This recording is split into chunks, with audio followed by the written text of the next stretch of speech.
Welcome back, everybody. It is feeling like officially winter now, though we are in fall. We've had a big cold snap here the last couple days, and it went from very warm to now feeling, well, last night was around 20 degrees. And a lot of these crops that we love in the garden have not liked that so much. So we've got some frosted peppers, but underneath these tunnels, we have protected spinach and lettuce and salad turnips here. So we're going to take a look at what we have here and then also do a little bit of cleanup today. You might remember this spinach crop having these low hoops over it with just frost fabric to protect it. Well, the temperatures have gotten cold enough that I've taken another measure and I've put these bigger hoops and a plastic tunnel over it. So what I do is I pound rebar into the ground. I slip these brackets over the top of the rebar, which hold a rope, and then I bend this electrical conduit hoop and I place it over the top of the rebar onto there. And the whole thing is tied to the ground and an end post, and then these ropes hold it tight so that it doesn't blow in the wind, as you can see on this other tunnel over here where it's all buttoned up and the plastic is held down by those ropes.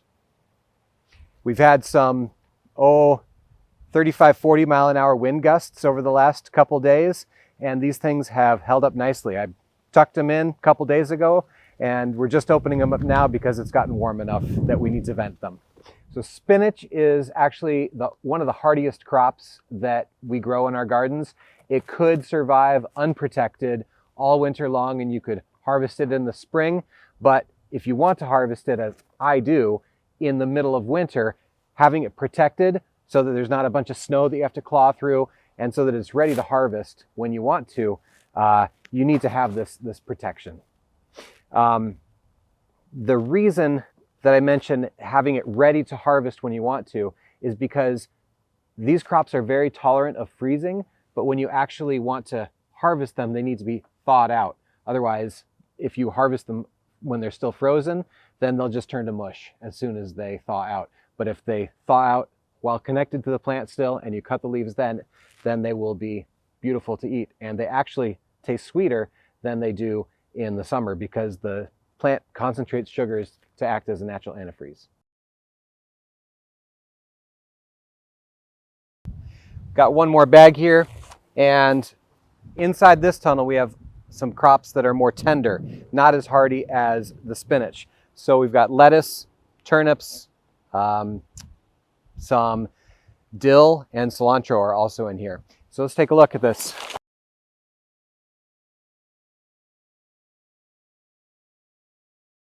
So I use these clips to hold the plastic up, but I clip the rope instead of the plastic. I used to clip the plastic, but in the wind moving it, ended up tearing holes in the plastic. And I found that if I just made the rope tension tighter, it would hold the plastic really nicely, and I saved the plastic.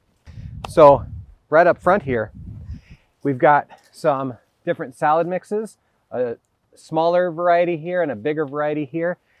A general rule of thumb is that baby leaves, will survive better than large leaves. So you can see these large leaves are a little floppy. That indicates to me that there was a little bit of damage to these from the cold. They were standing perfectly upright a few days ago before this cold snap. Now, I wasn't expecting them to get this big, but we had a really long warm spell right before the cold snap that really caused them to grow a lot. So, you know, you win some, you lose some. I'll harvest it still, but these baby leaf salad mixes are looking fairly good right now. On the other side of them, this green,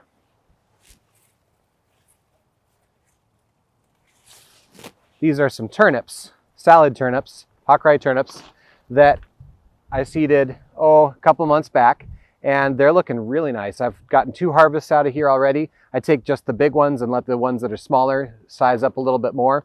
This one's about harvesting size right now, and they have been just delicious, and I'm really pleased with how well they're surviving in here. This is a crop that in a full-size high tunnel really can't last past Christmas or so before it starts to take some damage. Right behind here we've got some dill, also looking good. Got some cold hardiness. Just about as cold hardy as spinach is cilantro, Matter of fact, we saw some over in the other part of the garden that was unprotected, and it's looking just as good as this cilantro here. So this did not need to be covered yet, but I like to keep it all winter, and so I just have it some planted and protected under here so I can have it later on also. These are what are known as single cut salad heads. There's a couple different brands. I think we've talked about this, but they go by the name Salanova or Easy Leaf. And we've got some different varieties, like Red Sweet Crisp is up here in the front, and this is a green oak leaf. I've got Brentwood and Frizzy Go behind me. And these ones I'm hoping to keep until as long as possible. Out of the last 3 winters, I've made it through the spring one time, and the other times I got salad until Christmas, and that's pretty good.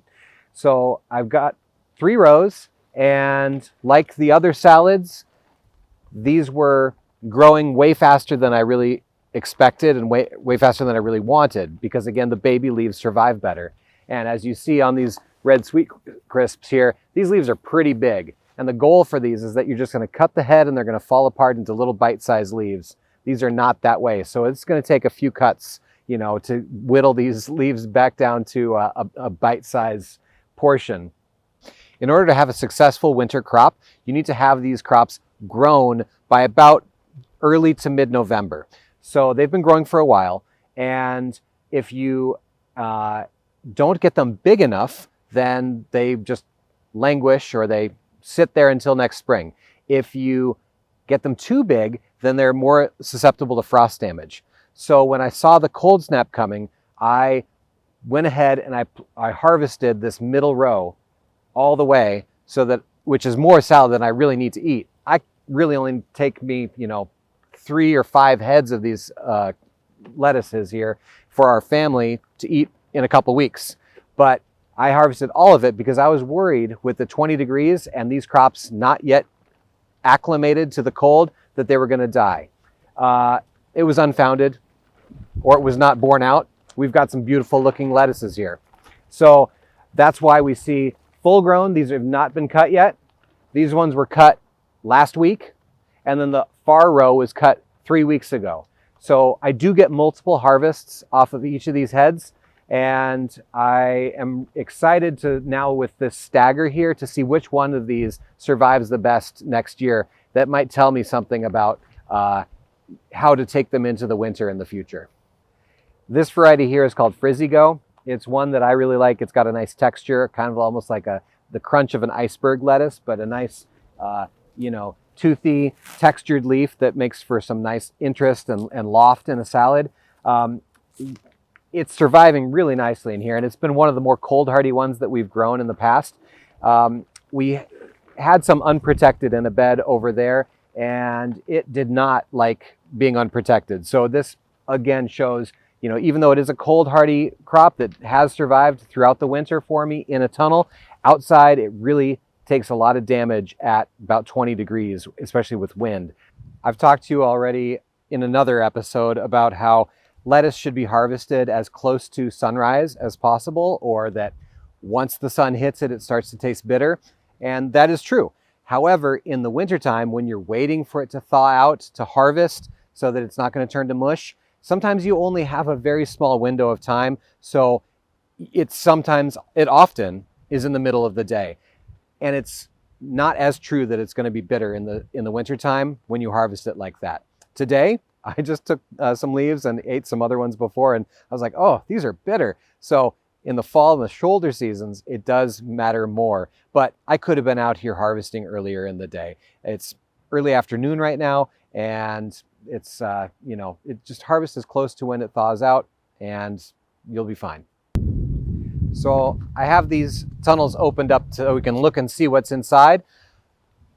You open them obviously to harvest them in the winter, but there are other times when venting is a good idea because these crops can overheat if it gets too warm.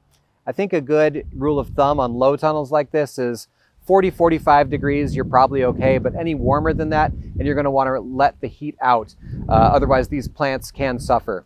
And one other reason to vent them is that warm air holds more moisture, so it gets very humid in there, and venting lets that humidity out and prevents there being some foliar diseases like downy mildew is one that really runs rampant in spinach. So I want to get that moist air out of there as often as I can.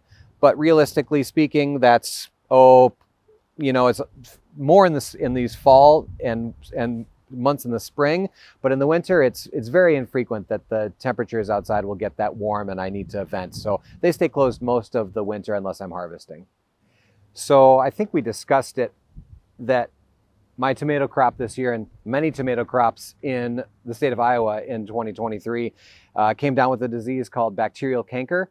And this is a disease that spreads not only from plant to plant, but it can also spread on the equipment used in those plants. So I am going to use caution, and I'm going to clean and sanitize the T-posts that I used for trellising the tomatoes in this bed. I've ripped them out. I sent them to the city composting facility. I'm second guessing that decision right now. I'm like, should I have just put them in my garbage can? Anyhow, I'm going to sanitize these so they don't spread it to my tomatoes next year, because I use these same T-posts. And when I take this ground cloth out in the spring, I'm going to wash this thing also and spray it down with a bleach solution. So what this process is going to look like is any dirt that's still stuck on here, I'm going to scrub off with some water, and then I'm going to use a bleach solution, 1 to 10, 1 part bleach, then 9 parts water, and just spray this thing down and let it sit for in that wet manner for several minutes. These strawberries are looking fabulous. I'm still very happy with these strawberries. Like I mentioned, it's been very warm and but then suddenly cold. So I was really weighing, should I mulch my strawberries so that they might not get damaged, because temperatures below 20 can damage the king blossom and the tissue that will become those flowers next spring is present right now.